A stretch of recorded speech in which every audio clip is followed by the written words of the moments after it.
you let me in, yeah.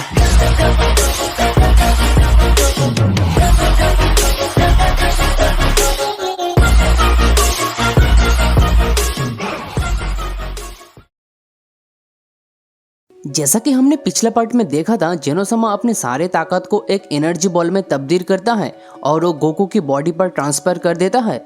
जेनो की body अब कई सारे पार्टिकल्स में डिवाइड हो जाता है और मिट्टी में मिल जाते हैं। तभी गोकू को काफी ज्यादा पावर महसूस होने लगते हैं। ओह शिट, मेरा बॉडी इतने ज्यादा पावर को हैंडल नहीं कर पा रहा है। गोकू अब बेहोश होकर नीचे जमीन पर गिर गया था। ये देखकर सभी लोग काफी ज्यादा शॉक्ड हो जाते हैं। बेलमोट कहते हैं, इस मामूली सा मॉर्टल को जेनोसामा किंग ऑफ एवरीथिंग की जगह देकर काफी बड़ी गलती कर दी है। वो किंग ऑफ एवरीथिंग की ताकत को हैंडल ही नहीं कर पा रहा है, तो यूनिवर्स को वो कैसे संभालेगा। ऐसे ही कुछ टाइम बीत जाते हैं। उसके बाद गोकू को होश आ जाता है और कहते हैं, ये क्या हो रहा है मेरे साथ, मेरे आंखें धुंधला क्यों हो रहा है। नहीं, मुझे करना ही होगा, मैं हार नहीं मान सकता। ऐसा कहकर गोकू स्क्रीम्ड करने लगते हैं।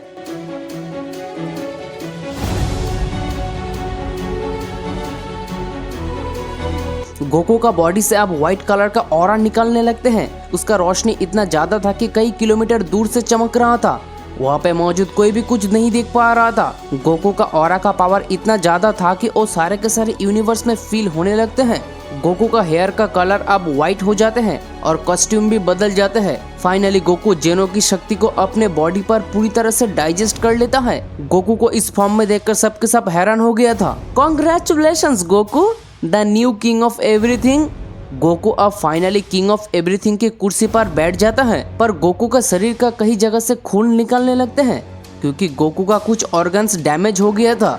गोकू को इस हालत में देखकर ग्रैंड पिस्ट कहने लगता है, उसे अभी ट्रीटमेंट की सख्त जरूरत है, अदरवाइज उसकी जान खतरे में हो सकता है। तब जेनो की इस सैक्रिफाइस का कोई मतलब नहीं बनता, मुझे कैसे भी करके उसे हील करना ही होगा। ग्रैंड पिस्ट अब सारे के सारे एंजल से कहते हैं, तुम सबके सब अपने पावर में से थोड़े थोड़े पावर गोकू को ट्रांसफर कर दो ताकि वो हील हो सके।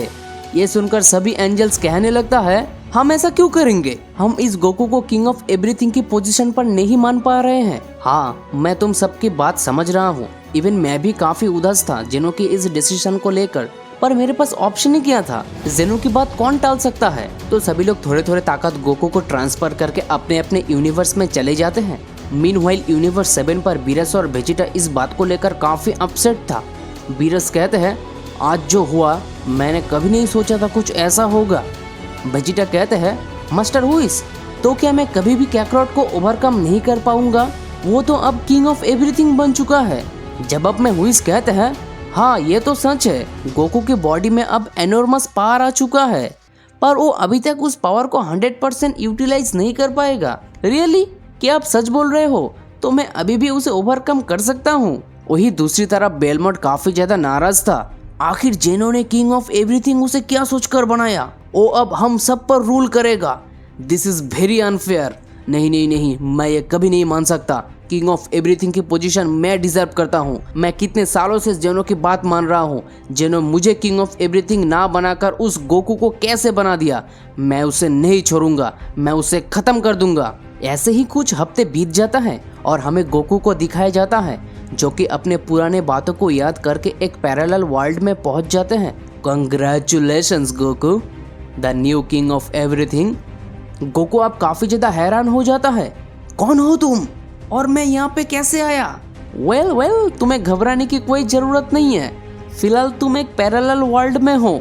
मुझे पता है तुम अभी किंग ऑफ एवरीथिंग की ताकत को पूरी तरह से यूटिलाइज नहीं कर पा रहे हो, पर मैं तुम्हें एक सीक्रेट बता सकता हूँ अगर तुम मेरी एक मदद करते हो तो। सीक्रेट? कौन सी सीक्रेट? और तुम्हें मैं कैसे मदद करूँगा? असल में मुझे बेलमोट ने भेजा है तुम्हें मारने के लिए, पर मैं तुम्हारे साथ फाइट करना नहीं चाहता, बल्कि तुम्हारे साथ ट्रेनिंग करना चाहता हूँ। इस जगह पर ट्रेनिंग करने से तुम किंग ऑफ एवरीथिंग की ताकत को पूरी तरह से मास्टर कर पाओगे। यह तुम्हारे बॉडी पर कोई प्रेशर क्रिएट नहीं होगा। बेलमोट अपना पूरा टीम बना रहा है ताकि तुम्हें मारकर वो किंग ऑफ एवरीथिंग बन सके। क्या कह रहे हो तुम? बेलमोट मुझे मारने के लिए प्लान बना रहा है? सच स्टूपिड। नहीं गोकू, एक काफी सीरियस कंडीशन है। बेलमोट अपने साथ साथ कई सारे ताकतवर वॉरियर को भी इकट्ठा कर रहा है, उनमें से मैं भी एक हूँ। तो तुम मुझे ये सब कुछ क्यों बता रहे हो? क्योंकि मैं तुम्हारे खिलाफ नहीं जाना चाहता, बल्कि तुम्हारे साथ ट्रेनिंग करके अपने आप को इम्प्रूव करना चाहता हूँ। गोकू को उस पर यकीन नहीं हो रहा था, इसीलिए गोकू स्क्रीम्ड करने लगते हैं।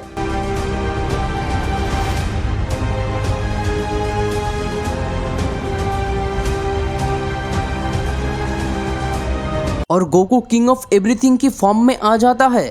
गोकू अब काफी ज्यादा शॉक्ड हो गया था। वाओ, ये जगह तो सच में मैजिकल है। यहाँ इस फॉर्म में भी मेरे बॉडी पर ज्यादा प्रेशर नहीं पड़ रहा है। This is mind blowing. Goku अब उस अननोन कैरेक्टर के साथ ट्रेनिंग करना स्टार्ट कर देता है। कुछ टाइम बाद गोकू की आंख खुलता है। ग्रैंड प्रिस्ट कहते हैं, फाइनली आप जग गए। आपको पता है आप कब से सो रहे हो? वो लोग ये सारे बातें कर ही रहा था, तभी किंग ऑफ एवरीथिंग के पैलेस पर एक शख्स की एंट्री होता है। कैसे हो ग्रैंड प्रिस्ट? ग्रैंड प्रिस्ट उसे देखते ही काफी ज्यादा शॉक्ड हो जाता है। क्या? डोरिया यहाँ पे क्या कर रहा है? उसे तो कई सालों पहले ही एक टाइम चेम्बर में लॉक करके रख दिया गया था। आखिर वो बाहर कैसे आया?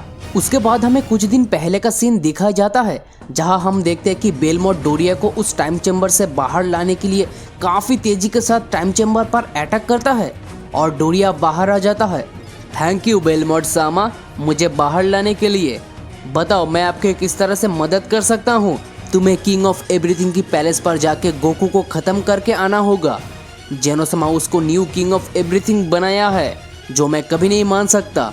उसे खत्म करके मैं न्यू किंग ऑफ एवरीथिंग बनूंगा और इस पूरे यूनिवर्स पर रूल करूंगा। As your wish बेलमोट।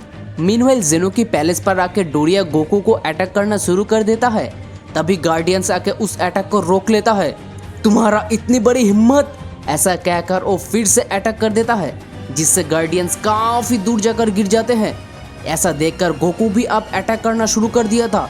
गोकू की पहली अटैक को वो बहुत ही इजीली डॉज कर लेता है। गोकू अब फिर से एक पावरफुल अटैक लॉन्च करता है, पर तब भी उसका कुछ नहीं हो रहा था। तुम मेरा कुछ नहीं बिगाड़ पाओगे बास्टर्ड, तुम अब मरोगे।